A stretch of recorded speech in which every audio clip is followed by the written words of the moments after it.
Welcome to Edmunds U-Drags. Last year we saw the Shelby GT500 take down the BMW M4 Competition. But now the Germans are back. And because you asked for it, we have the much more powerful BMW M8 Competition. This time around, will it be Munich or America? What is U-Drags? I'm so glad you asked. It's a race to there and back. At Edmunds, we love to test cars, and we came up with this not so scientific test that we call U-Drags. We're gonna take these two cars, send them all the way down the track where they're gonna get hard on the brakes, turn around, and come back. That means we're getting a quarter mile, hard braking, handling, and a rolling start all in one. And after the first race, we're gonna swap drivers and lanes to make sure everybody gets a fair shot. Today's test pilots are Reese. We'll see how it goes. And Kurt. This is gonna be a good race. This race is gonna be brutal. First up is the Shelby GT500. Pretty classic formula, long hood with a big supercharged engine underneath. This one making 760 horsepower and 625 pound-feet of torque. Then there's the BMW M8 Competition. This is no slouch, with a twin-turbo V8 making 617 horses and 553 pound-feet of torque. Everybody loves U-Drags. If you want to see more of them, like this video and subscribe to the Edmunds YouTube channel. And if you're looking to sell your car, head over to edmunds.com/sellmycar. All right, the Shelby GT500, the fastest, most powerful Mustang. And this is Edmunds' long-termer. We spent a lot of time in it. So I'm gonna use launch control, switch the mode to track, adjust the stability control, put the car in drive, hold the brake, hold the gas until I get the launch control notification. I've set the RPM. We're gonna use 1200, so we'll see if I need a little more revs, but I wanna get this thing off the line as good as possible. This is gonna be a tough one. Got a lot of power, got all-wheel drive. In order to harness the all-wheel drive to its maximum potential, I have to put it in launch control, get it in the right M mode, turn ESC completely off, make sure you're in first gear. It shows up here. You've got the hardest level shifting. There's 3 bars alongside it. This is the most aggressive, quickest shifts. Left foot on the brake, right foot on the gas. I'm flustered. That thing has 760 horsepower. And then you'll see a little sign pop up. This is gonna be a good race. No room for error. That means you too, dude. 5, 4, 3, 2, 1. Got it. Oh, man. All-wheel drive's gonna save my ass today.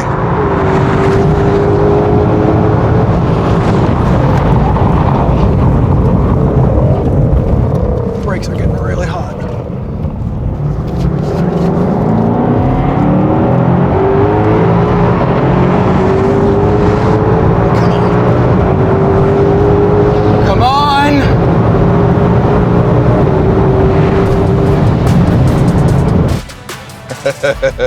That M8 looked good. I just wish I wasn't looking at it.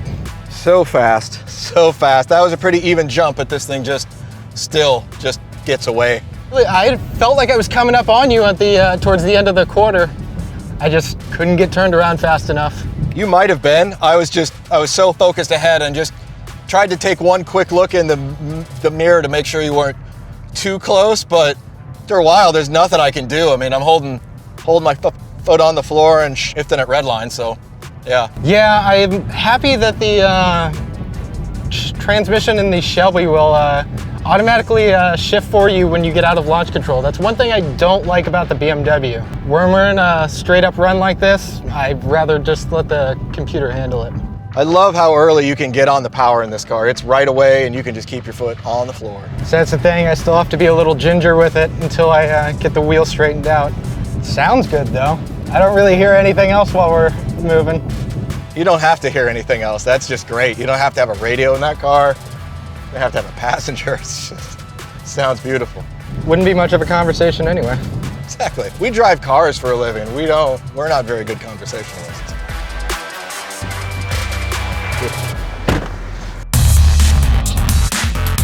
Okay, BMW M8 Competition Coupe, the biggest, baddest BMW they make. I am excited about this one. I thought the Shelby was going to be quick, but This one took the first race. Oh, Old Faithful, here we are, Shelby GT500. It's all about the launch, and unfortunately, on a non-prep surface, this isn't very good at launching, which is just a shame. We're gonna try and heat the rubber up just so we get some grip, but the car still spins its wheels through almost 100 miles an hour. That's all it takes for that thing to just pull ahead.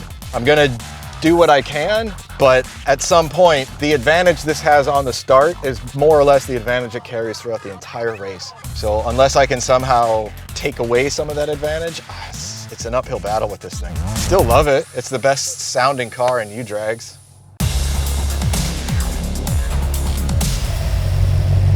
Five, four, three, two, one.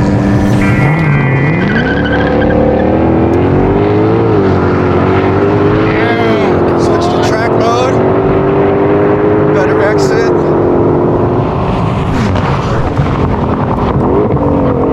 Really bumpy. Go, go, go, go, go. Oh, man.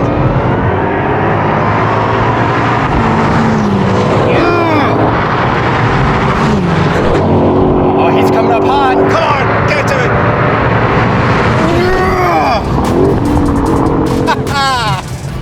You were coming up really fast at the end, but man, this thing hauls. Yeah, you can't give that thing a half a second. If you give it a half a second, you're gonna lose by half a second. That's just such an enjoyable way to go fast, isn't it, in that car? Yeah, I mean, both of these, they're different machines. They feel different, but they're both supremely fun and supremely fast. They really are. I mean, they're cut from the same cloth, but you get a very similar result in very different ways. It's pretty clear that the M8's superior low-end torque and grip paid off big time. In race 1, the BMW flew off the line, grabbing 60 in 3.1 seconds. The Beamer kept its lead through the corner, throwing down a crazy 10.9 second run. The Shelby clawed back hard in the corner, matching the BMW's 1.17G, and in the final stretch home, the Mustang was cooking. But it was a little too late. The M8 finished the race in 32 seconds flat, 0.7 seconds ahead of the Ford. What's interesting is that the Mustang did finish second, but it was going nearly 8 miles per hour faster when it hit the finish line. Race 2 began with better launches than round 1, with the M8 ripping a 3-second sprint and the Mustang at 3.8. With such a clean start from the BMW, it was an uphill battle for the Shelby, all the way into the braking zone, where you can see the Mustang get pretty unsettled as it started to scrub speed. Each car pulled over a G of cornering force in the turnaround, but the M8 was too far ahead.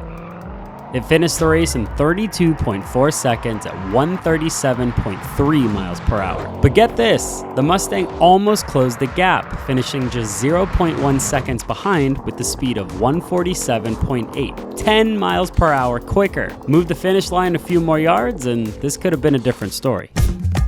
And now let's turn to our updated Edmunds U-Drags leaderboard. Remember, our races from last year are not shown because we had to lengthen the course to accommodate big EVs with not so big brakes. Each car's quickest run goes on the leaderboard regardless of race pairing. Both cars maintain their spots on the board, unable to improve on previous times.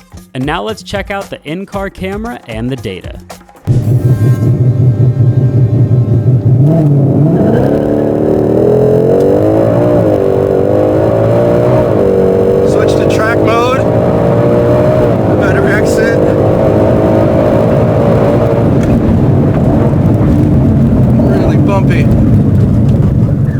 Go, go, go.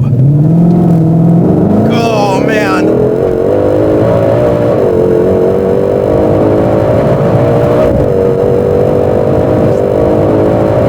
Come on, give it to me.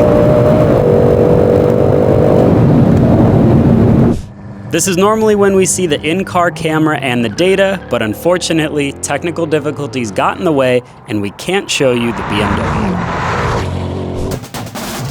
Please tell the good people at home what it is like to launch a Shelby GT500. It's frustrating with a Looked like it. capital F. It's just rear drive versus all-wheel drive. On an unprepped surface, if you ask for too much, like I tried a 2,000 RPM launch and got wheel spin right through first and second gear. So you kind of have to accept the little bog that comes off the line and then wait for it to just manage. all that power. Honestly, if the straight was any longer, that Shelby might have had it. That makes sense. What's your dream pairing? Let us know in the comments. We want to do more U-Drags. Let us know what you'd like to see. Thanks for watching.